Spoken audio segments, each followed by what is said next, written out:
Former Destiny's Child member Letoya Luckett had a prosperous career of beautiful highs but also harrowing lows. This is the story of the life and career of Letoya Luckett. Letoya was born March 11, 1981 in Houston, Texas. She also has a brother, record producer Gavin Luckett. She had her first solo at 5 in church and knew right then and there that she wanted to sing. In elementary school, she began acting in stage plays and met the girl who she didn't know would forever change her life, Beyonce Knowles, who was also singing, acting in stage plays. They met when Beyonce sat in her seat. Though their initial meeting wasn't the friendliest, they quickly became friends. They both got the role of Pinocchio in their school play. When the director couldn't decide who was better for the role, seeing them as equally talented. At 12, Letoya auditioned for Beyonce's group, Girls Tyme, as the manager, Matthew Knowles, Beyonce's dad, was looking for replacements after he wanted to make the group all singers as opposed to singers, rappers, and dancers. She made the cut along with Beyonce, Kelly Rowland, and Latavia Robertson. For years, they rehearsed almost non-stop, went through summer boot camps, including dance rehearsals, interview practice, and more. In 1995, they scored a record deal with Elektra Records, but they were soon dropped before a project was released. Luckily, 2 years later, they auditioned for Columbia Records. Despite hastily signing a management deal with Matthew Knowles before signing with Columbia, her, along with Beyonce, Kelly, and Latavia, signed and began work on their debut studio album. No No No Part 2, released in November of 1997, peaked at number 3 on the Hot 100. Their second single, With Me, helped push the self-titled album to platinum status. They also released Get on the Bus from the Why Did Fools Fall in Love soundtrack. Their second album, Writings on the Walls, became a bigger success in July of 1999, with the ladies releasing Bills, Bills, Bills, their very first number 1 Hot 100 single, along with the top 40 hit Bugaboo. But things were not as glamorous as they seemed, as Letoya and Latavia had internal problems within the group, including their affairs with Brian and Brandon Casey from Jagged Edge and an unfair financial and vocal treatment within the group by their manager, Matthew Knowles. They wanted to bring in a new manager just when Say My Name, their next single, was climbing up the charts. The group was falling apart before they could even reach the peak of their success.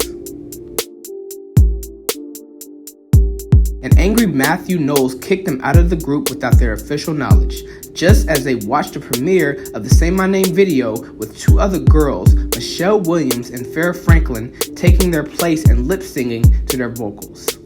Say My Name went on to top the chart for 5 weeks and cracked the top 10 in over 8 countries. Letoya and I, we never quit the group. Never quit. We never quit. Never left, never even said anything about quitting the group. We simply wanted to disaffirm our personal management agreement with our manager. They sued Matthew, along with their former group members, and settled out of court for an undisclosed amount. They sued again in 2001 after the song Survivor was released, as they saw the song as a breach of contract from their previous settlement for allegedly making the song about herself and Latavia. That was also settled out of court. In 2003, they had auditions for a new group called Angel, but the group disbanded despite recording over 20 songs for an album after signing with Jagged Edge's 581 Productions. The company went bankrupt and defunct. She remained quiet, recording songs here and there until those songs landed in the hands of Capitol Records, who were more than impressed with her level of talent and quickly signed her. Female, I feel like we needed a female singer.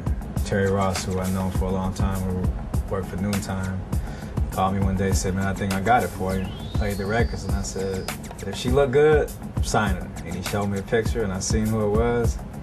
And I was like, oh, that's done deal.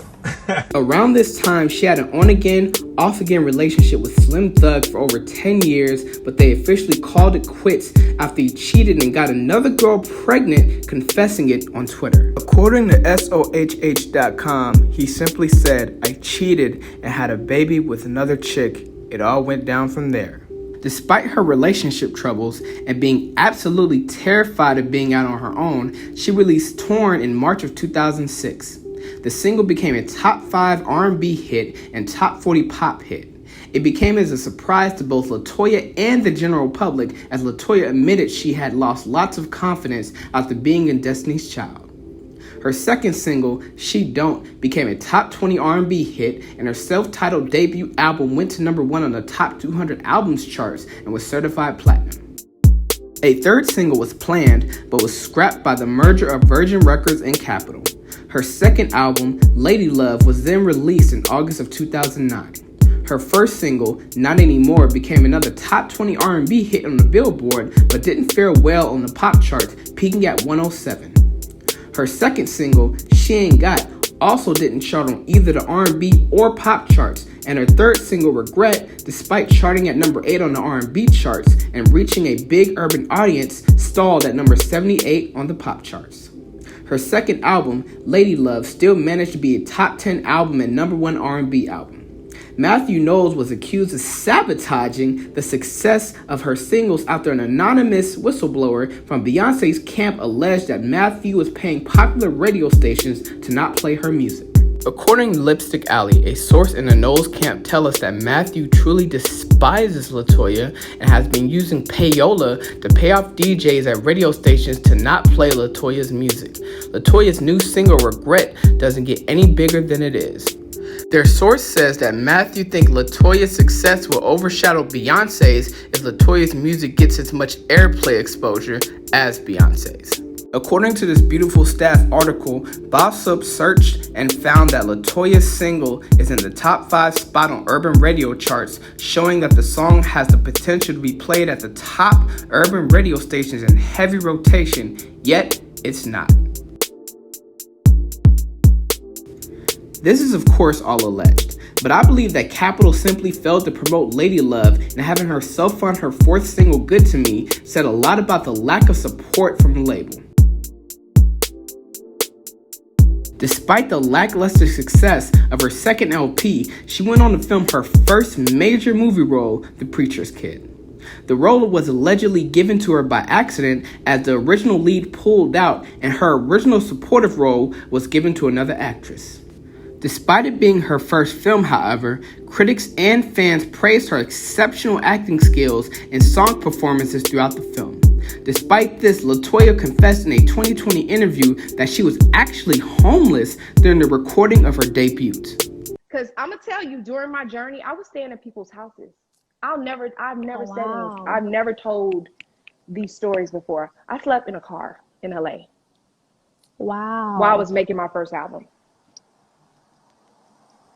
Not a lot of nights, but a few. Yeah. You know what I'm saying? Yeah. Water jug, gallon of water. When I was staying in hotels, couldn't really afford anything else. So I was like drinking a gallon of water and buying the microwavable oodles and noodles. And I was like cooking them on the coffee pot in the hotel. I can't believe I'm crying. Oh my God. And then I went out for a role. My first role ever, which was Preacher's Kid, and I got it. Wow. And that's what got me out of that hotel. And from Preacher's Kid, God Aligned It, that I met Tank, went back, started doing my second album. Yeah, it was a lot. Wow. But I was uncomfortable for a minute. Her acting career continued to prosper as she had another role in the film Killers and co-starred in the film Note to Self along with Christian Keys. She also had roles in TV shows like Treme, For Richer or Poorer, and Second Generation Wayans. She documented her journey in a 6-part web series, Life, Love, and Music, which can still be found on YouTube. Link to the first episode is in the bio. Like, line up to come and meet me. It's just so weird for me. I love being a part of the Lester family. Everybody is just like so real. And I grew up using Lester, so this is exciting for me.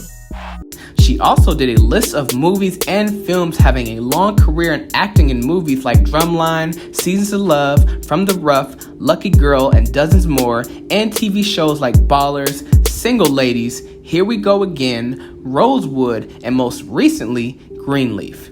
Her third studio album was finally released with independent label E1 with her top 10 R&B song, Back to Life, part 1 in a trilogy of singles that followed a couple's struggle to stay together when her husband's friend falls for him. Her album went number 1 on iTunes upon release.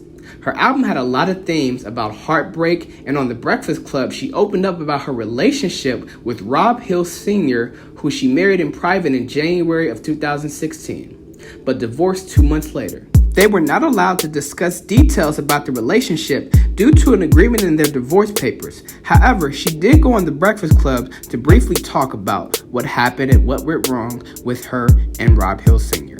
She said, "I think, and I really can't speak on it like that, but anytime you open up and allow yourself to love and love hard, that's the risk you take of it possibly not working out. And although we really did love and care for each other, it just didn't turn out the way we wanted it to." If you want to read the rest of this, please feel free to pause. He did reply in 2020 on 97.9's morning show, The Fam Morning Show, with Lil Mo. Despite this, she did find love again with dating Thomas Walker in late 2016, and the couple married a year later, having 2 children together, a daughter in 2018 and a son in 2020. Things turned sour when an IG model went onto the Shade Room to expose Thomas, saying they slept together along with another woman the day before. Their relationship already seemed like it was on the rocks when it was displayed on national television on the show T.I. and Tiny Family Hustle, where Thomas's mother died and they went through marriage counseling that seemed to fail to fix their relationship issues. They soon announced their divorce in January of 2021. Despite this, she is still booking roles in Power Book 3, Raising Kanan, 7 Deadly Sins, among others. She continues to have an awesome career with new roles and possibly new music coming our way. Letoya Luckett is definitely the definition of starting from the bottom and working your way back up, from a background singer in Destiny's Child to a great actress and a great singer who is still prospering in her career. Hello friends, thank you guys so much for joining this video. If you guys want to see more videos like this one, please hit the like button, comment, and subscribe. Before you go, please check out Elevation Radio. It is my podcast where I interview rappers, singers, motivational speakers, artists, anybody that I can find with enough personality to carry on a conversation about interesting topics and so they can tell me their life story. Link is in the bio.